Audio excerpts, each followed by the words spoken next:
Mike, how's it going, bud? I'm doing good, man. Just walked into SEC Country headquarters over here in Sandy Springs, Georgia, and like always, man, it's a crazy week in college football. It really, really is. I wanted to get your perspective because you took part in a few of these throughout your career. Maybe it didn't get as out of hand as it got Saturday versus Vanderbilt, but you took part in a few offensive line performances where the other team, I'm not going to say they quit, but they weren't as enthusiastic about doing their job for 4 quarters. When you're just leaning on a team and you're hitting them in the mouth and they just cannot stop it, how much fun is that to be a part of as an offensive lineman? Oh, man, I can't even – it's hard to even explain. And actually, I watched the Georgia game from a couple of weeks ago. Barrett Jones was doing a good job doing the play-by-play of that. He actually brought that up. He said, there's really nothing better than being at the end of the game in one of those 4-minute situations, when you're trying to salt the clock away. And the offensive line is leaning on that defensive line, and the defense knows it's coming, and the defensive coordinator knows it's coming, the linebackers know it's coming, and you're still able to rip up 5, 6, 7-yard gains. There's no better feeling. There really isn't. I mean, that's what it's all about for an offensive lineman, being able to run right at a team when they know it's coming and still be able to pick up a ton of yards. They did a great job of it Saturday.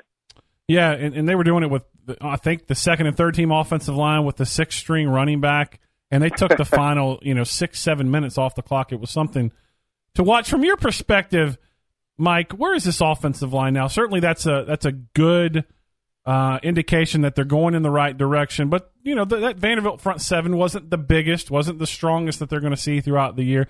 But from what you've seen from week 1 to week 4, where do you think this group is? And are they starting to gel a little bit?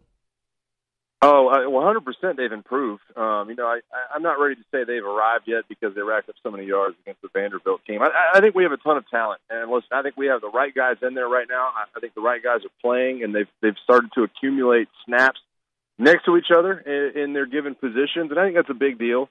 I think they looked incredibly good last week. I don't know if they're as good probably as they looked against Vanderbilt. I think that was a terrible matchup for that Vanderbilt team. But listen, I think it's coming together. I think more than anything, the running backs are starting to understand this offensive line. It's very good when you have a left guard that knows a left tackle or a left guard that knows a center, but it really hits an elite level when the running backs like Damian Harris and Bo and all those guys running the ball understand where the mesh point's going to be, understand where their cut's going to be, and I think they're understanding what this offensive line is. I think they're really starting to get a good grip on where the hole's going to be and who they can lean on up front. I think that's what made it such a lopsided victory. I think it's a really scary thing when you for opponents when you start kind of dialing it up like they did this past weekend.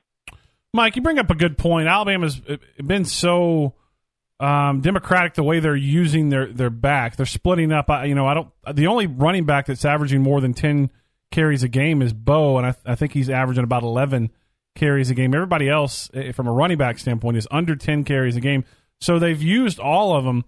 As an offensive lineman, I mean, I know you're worried about doing your job, but when there's so many different backs that have different running styles that maybe press the hole a little different, is it making your job any more different because of the running back in there, or is it just you're going out firing off and trying to get your man in front of you, cave him in a little bit? I'd love to sit here and say that, we look in the backfield and know who's behind us and know, what their pedigree is as far as running styles, but I don't think it changes anything. I think that Burton Burns has done as good a job as any running back coach, maybe in the history of college football, at getting not only those guys to understand where the hole is and where your cut should be, but also understanding what each of his guys are good at. When I look at this running back core, I'm still developing a sense for what Najee is. But I like when Bo gets kind of these stretch carries, is able to get his head of steam moving east to west, and is able to, to stick one foot in the ground and get up the field. And I like Damian on these inside running plays, some of these zone inside plays, these belly plays or gut plays where, he can get up in the line of scrimmage. He can ride that wave from the center and guard positions and make his cuts and start to make people miss at the second level. So, just getting back to your question, I would love to sit here and, say the offensive linemen are that good to where they know who's in the backfield at different times and can block things differently, but it's just not true. A lot of the times these guys, we have a good feel for who's back there, and obviously you see guys in the huddle, but once these plays start clicking and once you understand where the different mesh points are, where the handoff's going to be, that's really the only consideration that an offensive lineman is giving. And I think that's a good point of contention for these guys moving forward, is to start understanding a little bit more of the depths of that playbook. Talking to Mike Johnson, former Alabama offensive lineman, currently with SEC Country doing some work. Mike, you put something on Twitter, or you retweeted something that I hadn't considered, but is actually a pretty good comparison, comparing that this year's Georgia team to that 2008 Alabama offense, which was an offense built around really good running the football, not as advanced maybe as they will be passing the football. What have you seen from Georgia, and do you think they're the second best team in the conference right now, or is Auburn still the second best team in the conference? I've got Georgia as the second best team in the conference right now, and I think a lot of that has to do with not only just the talent they have or the way they're playing defense, but I think it's the makeup of the team. I love the way Nick Saban kind of attacks these game plans where, he lays out the ability to really lean on your defense. He doesn't put a lot of pressure on Jalen Hurts or any of his quarterbacks really to go out and win games. I think that's been important for some of these other programs to turn the corner. I look at Auburn, and I feel like it's so reliant on the quarterback right now, which is not what they were last year. And that's just not what Georgia is. They want Jake Fromm to do some good things right now, but he doesn't have to. That running game is so good for them right now, and was this past weekend, that, they're able to kind of take some of the stress off that quarterback position. And I think that makes any football team, when you look at them from the outside, a little bit more reliable, a little bit more consistent, because Kirby Smart's going to lean on that front seven to really stop whoever they're going up against. And I still think Auburn's a good team. I've got Auburn sitting right there at number 3 for me. Before the year started, I had a team like LSU probably in the top 3, but they've obviously fallen off. Auburn's a good team. They're still kind of finding their footing. But, yeah, I really do think 2008 Alabama is a good measuring stick for what Kirby has right now. I think that you're going to rely heavily on your offensive line, and improving offensive line. They've got a ton of talent, but it's young talent, and they're going to lean on some of those upperclassmen running backs, the same way we did Glenn Coffey back in 2008. And I think anytime you're playing that style of ball, like I said, it just leans on consistency and takes some of the guessing game or some of the dramatics out of some of these football games. Yeah, I really like that style of play in what you mentioned, how you're not hiding your quarterback, but you're also not asking him to do anything that's going to lose you the game. I mean, making turnovers, it makes you far more difficult to beat when you play to your strengths in defense, and especially with Alabama's got a J.K. Scott at punter, it makes it all the more difficult for opponents. Looking ahead this week to Ole Miss, it's been a wild series the last few years. They come in here throwing the football around, more than 400 yards passing. They do not have a running game to speak of. But they can throw it around. What kind of game are you expecting? It's one of these night games. Last time Alabama played them at home, there was the 5-turnover game.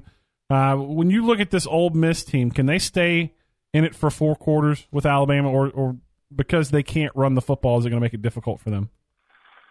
Yeah, listen, when I look at Ole Miss, I obviously I don't think they match up terribly well against this Alabama defense, but I do think they have a puncher's chance because they do have such an incredible athlete back there at the quarterback position. Not only that, but it's been a while since I've seen the depth that they have at the wide receiver position. And when you look at this offense, and they have Greg Little there at left tackle. They have some talent up front. They're going to make some noise. They're going to make some plays. I mean, there's too much talent and athleticism out wide to think that Alabama is just going to smack them around and shut them out, and this game's going to be 40-0. It's just not going to happen. Ole Miss has found ways to win in the past, and Shea Patterson has found ways to get the ball down the field. I think what's important is you try to get Shea Patterson off his game, maybe force a couple of dumb throws that turn into turnovers, and that's how Alabama salts this one away. Ole Miss has not been able to run the ball. They also haven't been able to stop the run, and I think when you start to add that up to, like I said, Nick Saban's style of play, where it's basically built around time of possession. I mean, this. We've seen this for a few years now where they got away from it under Lane, but they're starting to get back to it. Time of possession is such a big thing, and Ole Miss has been losing the time of possession battles in some of their games.